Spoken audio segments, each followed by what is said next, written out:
Hey everybody, I hope that you're all doing well. I know, it's been a hot minute. It's been a really, really hot minute. But there's been a lot that has been happening, especially with school. But yeah, thank you for tuning in. If you're new, hi, welcome. And if you are a returning subscriber, welcome back. Yes. So today's topic is something very fresh, very recent. But yeah, these are what I'm going to share with you is just a few things that have been going on through my mind, and how I've been feeling lately and how I have been navigating this new experience. So yeah, I hope that you guys enjoy it. Stay tuned because a lot happened, a lot of surprising things happened. But yeah. Randomness with Liseko. First things first, let me first tell you what I'm studying in case you don't know. I'm not sure if I mentioned this in the first video or not, but anyways, I am a speech and language pathology student and I study at UCT rather, and I'm in my fourth and final year. Okay, so I'm just going to tell you about the structure of our exams. So what usually happens is that between first and third year, we have written exams, okay? And then at the end of third year, we get a practice round of the oral exams that we will have. So in fourth year, we only have oral exams. So we speak, basically. We don't write anything, we just speak. So what happens is that you're given a case, and then they would ask you what to assess, how you will assess, to identify red flags basically, and how you would manage those red flags or the things that you would assess. So as a speech therapy student, I work with so many different people, from newborns to the elderly, right? And we work on so many cases. It's not just speaking, it's language on its own. Language and speech are two completely different things, but I'll get into that in another video.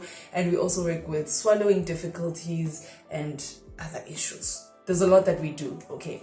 But anyways, this semester, I've been working with two populations. So I've been working with children, mostly toddlers, and adults, right? So that means basically for my exam, I'll have two cases, one for pediatrics or children, and the other one will be an adult case. Now, let me tell you what happened, okay? Last year, I was hoping and praying not to get an adult case for my practice round, right? Simply because I didn't have the best experience when it came to the practical side of things. I really didn't enjoy working with adults. I was hoping and praying not to get an adult case. Well, what do you know? I got an adult case, and yeah, Shem, that wasn't a great experience for me. I had just passed. When I say just passed, I mean just passed, right? So you can imagine the stress I was going through for this exam, because it's like, I didn't do great the last time, and now I have to do this again. But anyways, I prepared the best way that I could, right? So how it works this year is that you do your exam, so you get time to prepare. So they give you a case, you get time to just write out your answers and to just basically order things in the way that you would say them. And then you get 15 minutes to present and 5 minutes for your invigilators to ask you questions, right? And what happens is that on the day, if you get a phone call, that means you have failed. It's either you have failed and you need to come back next year to do the same clinic or the same practicals, or they call you to let you know that you have failed, but you do apply for a re-exam. So yeah, that's how it works. So I prepared the best way possible, right? And it was a lot to get through, honestly, because it was adults and it was toddlers as well. And they've all got their different aspects and subjects and all of those things, right? Fine. So the day of the exam comes. My nerves are shooting through the roof because I'm like, I didn't do that well last year. So I'm hoping I can at least just pass again this year, because I'm not even gonna set my standards that high, right? So fine, I do my two exams, I do my two cases, and here I am thinking that, the girl has got this. Because even when I was doing my case, I didn't feel nervous. The only time I became nervous was when my invigilators asked me questions, and I was just like, what does this mean? Because last year, usually what happens is that if they ask you 1 or 2 questions, you're usually on the right track. It's either you've left something out or you're just moving astray or whatever.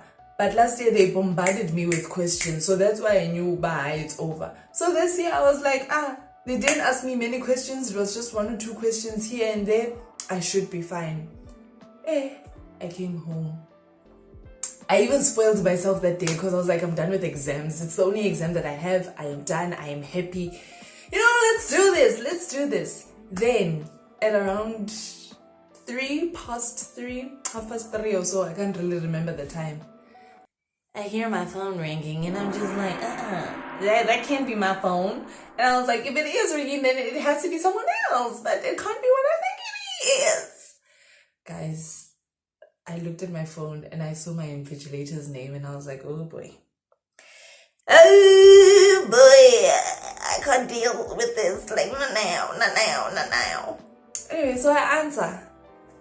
And she was like, Lisako, I'm so sorry I have to do this. And I was just like, So basically, she tells me that I failed 1 of my cases. So I didn't fail both, I only failed 1. But I do qualify for a re-exam. Guys, when she told me all of this, a part of me wanted to ask, are you sure that it's me you should be calling? Because I thought that everything went well. But I didn't say that, but that's what I was thinking. And yeah, so I had to do a re-exam. Now at the time I was really upset with myself because I was just like, I thought I did well. Like, what could I have missed? Like, what could have gone wrong? I wasn't asked a million questions. What's popping in these streets? And obviously I'm not even gonna lie, I cried because I was like, I don't understand what's going on. I just don't get it. I don't understand. But yeah, and surprisingly enough, I told people about it. So when it comes to things like this, I usually don't tell people because there's a certain image that I want to uphold, and that's something that I really need to let go of. But surprisingly enough, I told people, even people that I didn't think I would tell. I told them, I called a couple of people on that day, and I told them that, hey guys, this is the way that things are right now and stuff. But I must say that I got a great amount of support from the people that I told, and I'm truly grateful. So, you know yourself. Okay, so I'm just gonna take you guys through what was going on through my mind, right? And if I look to the side, I'm looking at my notes, so sorry.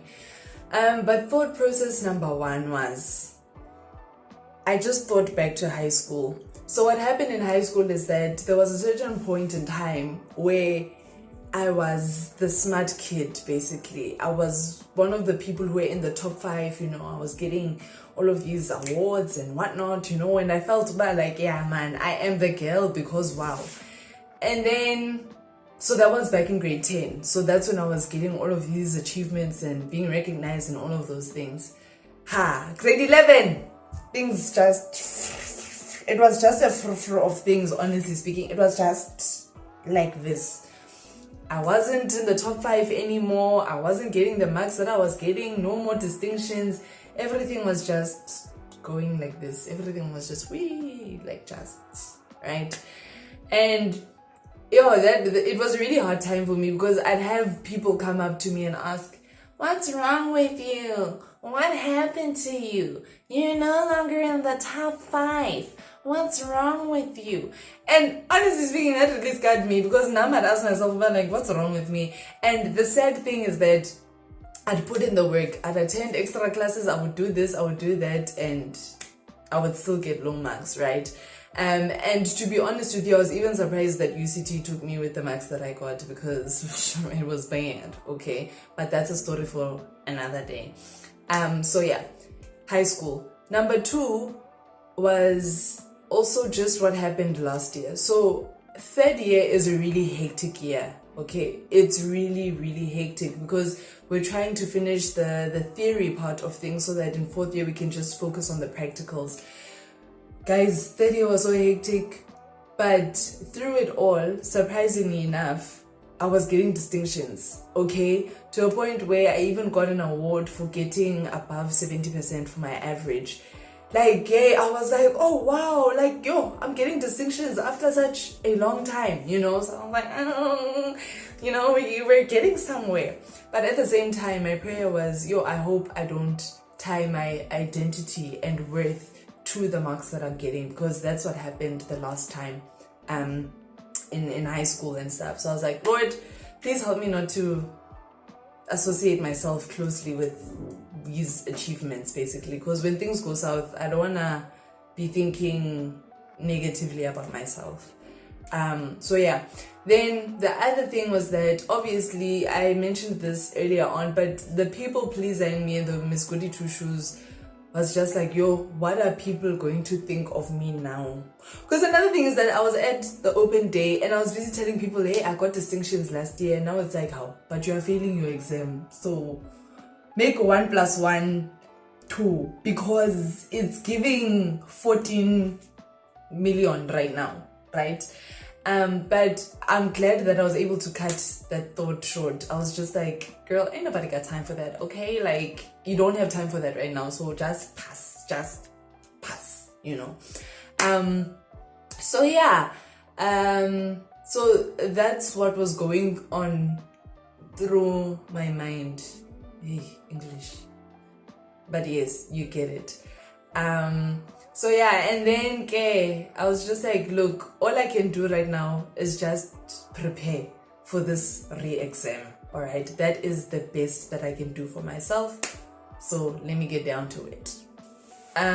Also, one of the things that I kept thinking about was, okay, this is time for me to practice what I preach and to live up to my name.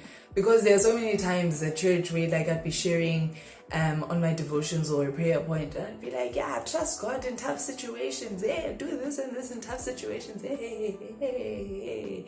And it's like, I get killed, shona corner, do the things. And also just living up to my name and actually believing that lise corner, itemba lempumelelo, like there is still hope for success. And I was like, yeah, no, now it's the going is getting tough. You must do the things. You must do the things now. So yeah.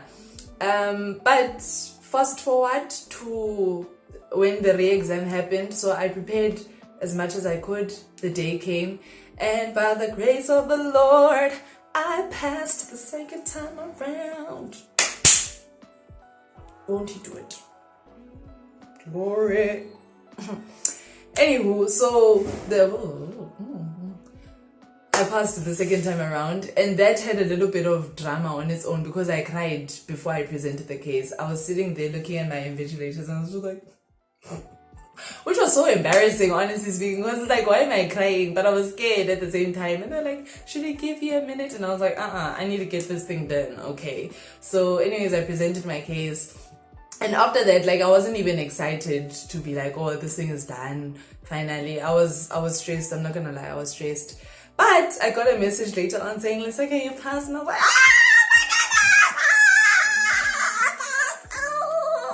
you know, and I was so happy, because if I hadn't passed this exam, then that means I'd have to come back next year and do this clinic, which is sad because on the practical side of things, I'm really good at what I do. It's just saying or just putting it into words that's more of an issue, which is very ironic because I'm a communication therapist, so, but I can't communicate well. So, in part of my reflections, I thought about a conversation that I had with a friend.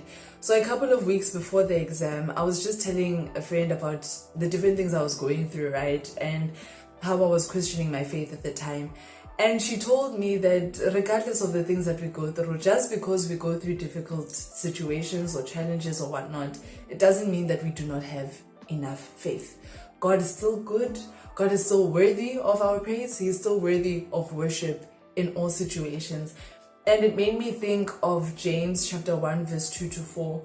And it just made me think, small trials, big trials, medium-sized trials, whatever trial it is, whatever challenge it is, I need to count it as pure joy. Because I really thought, like, what could I be learning in this situation? And yeah, man, like God uses different seasons for us to grow closer to Him,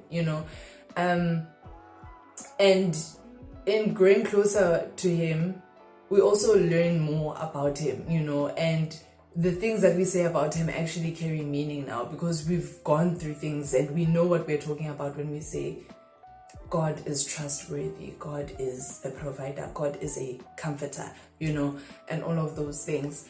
But yeah, man, I think more than anything, my prayer for myself as well as anyone who is walking with the Lord is just to always remember and to believe that Christ is still worthy of our praise and worship, regardless of what the circumstance may be or what it looks like or anything like that. But yeah, guys, that's all I have to share. That's all the tea I have to spill. And that's all that I have for this video. So yeah, always remember, and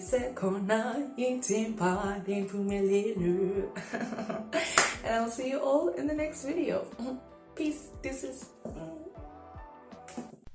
Please like and subscribe. Thank you.